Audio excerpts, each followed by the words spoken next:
বাল্যবিবাহ মুক্ত ভারত অভিযানের অঙ্গ হিসেবে বৃহস্পতিবার পশ্চিম জেলা ভিত্তিক সচেতনতামূলক কর্মসূচির আয়োজন করা হয়। রাজধানীর মুক্তধারা অডিটোরিয়ামে পশ্চিম জেলা সমাজ ও সমাজ শিক্ষা দপ্তরের উদ্যোগে এই কর্মসূচি অনুষ্ঠিত হয়। উপস্থিত ছিলেন শিশু অধিকার সুরক্ষা কমিশনের চেয়ারপারসন জয়ন্তী দেববর্মা, পশ্চিম ত্রিপুরা জেলা পরিষদের ভারপ্রাপ্ত সভাধিপতি বিশ্বজিৎ শীল, সদর মহকুমা শাসক মানিকলাল দাস সহ অন্যান্যরা। শিশু অধিকার সুরক্ষা কমিশনের চেয়ারপারসন জয়ন্তী দেববর্মা জানান, 2030 সালের মধ্যে ভারতবর্ষকে বাল্যবিবাহ মুক্ত করতে প্রচার অভিযান শুরু হয়েছে।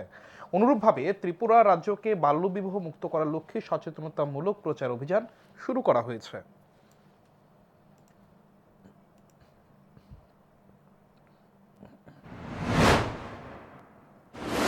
আজকে ওয়েস্ট ত্রিপুরা ডিস্ট্রিক্টের সমাজ কল্যাণ এবং সমাজ শিক্ষা দপ্তর দ্বারা আয়োজিত বাল্যবিবাহ মুক্ত অভিযান, এই উপলক্ষে প্রচার অভিযান উপলক্ষে আজকে এই মুক্ত হারাতে অনুষ্ঠিত হচ্ছে।